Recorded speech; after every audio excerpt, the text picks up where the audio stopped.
সময়ের সাথে একদমই দিশা পাচ্ছি না, মনে হয় যেন রাতগুলো বড় হয়ে গেছে আর দিনগুলো ছোট হয়ে গেছে। পুরো ডিসেম্বর মাসটাই আমার জন্য অনেক গুরুত্বপূর্ণ, আর এই গুরুত্বপূর্ণ কাজ সারতে সারতেই পুরো ডিসেম্বর মাসটা শেষ হয়ে গেল। আসসালামু আলাইকুম, কেমন আছেন সবাই? আশা করি ভালো আছেন। আলহামদুলিল্লাহ আমিও ভালো আছি। আমি আমার ছেলেকে নিয়ে একটু ছবি তুলতে গিয়েছিলাম, আর ছবি তুলতে গিয়ে এখন আসার সময় এই সবজিগুলো নিয়ে এসেছি। কি করব আসলে, আমার না সবজি দেখলে শুধু কিনতে ইচ্ছে করে। তো এখানে আমি কপির শাক নিয়েছি, আর নিয়েছি একটা পাতাকপি, আর এখানে কিছু গাজর নিয়ে নিলাম, টমেটো নিয়ে নিলাম।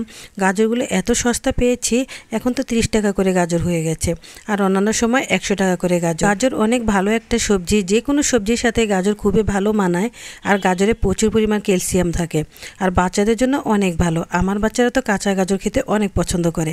তো যাই হোক, আমি সস্তার সময় একটু বেশি গাজর কিনি, আর এমনি দামের সময় সবসময় কম কিনি। আর এই যে দেখেন, এই যে টমেটো নিয়ে আসছি, টমেটোর লোকটা আমাকে বলল যে বোটাগুলো একদমই ফেলবেন না, কারণ আপনি টমেটো অনেক দিন রাখতে পারবেন। তা আমি বোটাওয়ালা দেখে দেখে নিয়েছি, কিন্তু পরবর্তীতে বাসায় এনে দেখি অনেকগুলো বোটা পড়ে গেছে। তো যাই হোক, আসলে আমি তো আর বেশি দিন রাখবো না, খেয়ে ফেলবো, কারণ এখন অনেকটাই সস্তা হয়ে গেছে, এখন কিনে খেতে কোনো অসুবিধা নেই। আর এই যে আমার ছেলে এখন একটা গাজর খাওয়ার জন্য মানে খুঁজতেছে কোনটা ভালো সে নিবে। তো তার একটা পছন্দ হয়েছে, সে সেটা নিয়ে বাস চলে গেল। তো ভালো করে ধুয়ে তারপর কাঁচাই খাবে। তো গাজর আসলে আমার বাচ্চাদের ভীষণ পছন্দ। তো যাই হোক, এখন আমার আজকের দিনটা আসলে অনেকটাই ছোট হয়ে গেছে আমার জন্য, কারণ আমি একটু বাইরে গেলেই বা সময় শেষ। আসলে দিনগুলো অনেক ছোট। তো যাই হোক, এখন মাছটা আমি নামিয়ে নিয়েছি, শুধু মাছটাই আজকে রান্না করব, আর তেমন কিছুই রান্না করব না। শাকও পরে রান্না করব, কারণ শাকটা রান্না করার জন্য এখন বাছতে হবে, কুটতে হবে, অনেক ঝামেলা। তো এগুলো এখন করার আমার একদমই সময় নেই, কারণ আমি অনেক দেরি করে বাসায় ফিরেছি। তো এখন আমি ইলিশ মাছটা বের করে নিয়েছি, আর সেটাই ভাজি করে নিচ্ছি। আসলে ইলিশ মাছ তো আমি অনেক দিন যাবৎ খাই না, কারণ এই 4 বছর হলো আমি ইলিশ মাছ খাই না। ইলিশ মাছ কিন্তু আমার অনেক প্রিয়, কিন্তু এত দাম বেড়েছে যে খাওয়ারই রুচি থাকে না। আমি আসার আগেই আমার মেয়ে মাছ আর আলু সব কিছু ঠিকঠাক করে রেখেছে, গুছিয়ে রেখেছে। তো ওর আবার রান্না করতেও পারে, কিন্তু এমনিতেই রান্না করতে আমি নিষেধ করে দিয়েছি। আমি বলেছি আমি এসেই রান্না করব। তা আমার যে এত দেরি হয়ে যাবে এটা আমি বুঝতে পারিনি, তাহলে আগে ওকে বলে দিতাম যে তুমি রান্নাটা সেরে ফেলো। তো যাই হোক, এখন আমি পেঁয়াজ কাঁচামরিচ দিয়ে দিয়েছি, আর একটু লবণ দিয়ে দিলাম, আর হলুদ গুঁড়ো, মরিচ গুঁড়ো আর ধনিয়া গুঁড়ো দিয়ে দিলাম।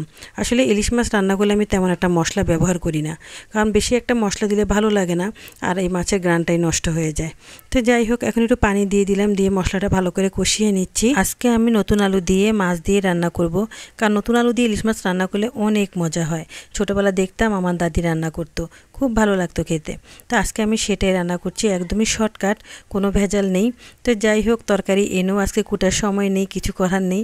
মাঝে মাঝে আমার সাথে এরকম হয়, আসলে ঘরের অনেকগুলো দায়িত্বই আমার উপর, তো তাই এগুলো সামলাতে সামলাতে আমার অনেকটা সময় লেগে যায়। এখন আলুগুলোকে আমি ভালো করে একটু কষিয়ে নিচ্ছি, তারপরে পানি দিয়ে দিব।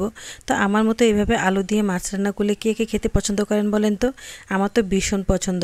ছোটোবেলা থেকে আমি একটু বেশি আলু লাভার ছিলাম, এখন আমার বাচ্চারাও আলু পছন্দ করে, তাই তরকারিতে সব সময় একটু বেশি করে আলু দিতে হয়। যেহেতু আমারও পছন্দ, ওদেরও পছন্দ, তাই আলু খাওয়ার সময় সবসময় টান পড়ে যায়। মাশাআল্লাহ, তরকারিটা দেখতে অনেক সুন্দর হয়েছে, আর আলহামদুলিল্লাহ আজকে অনেকদিন পর ইলিশ মাছ দিয়ে ভাত খাবো।